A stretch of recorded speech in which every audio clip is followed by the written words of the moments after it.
अङ्गं हरेः पुलकभूषणमाश्रयन्ती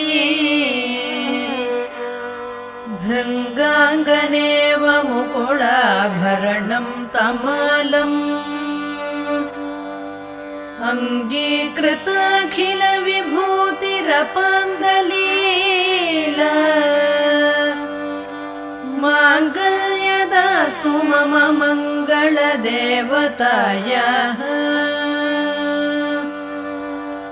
मुग्धा मुहुर्विदधति वदने मुरारेः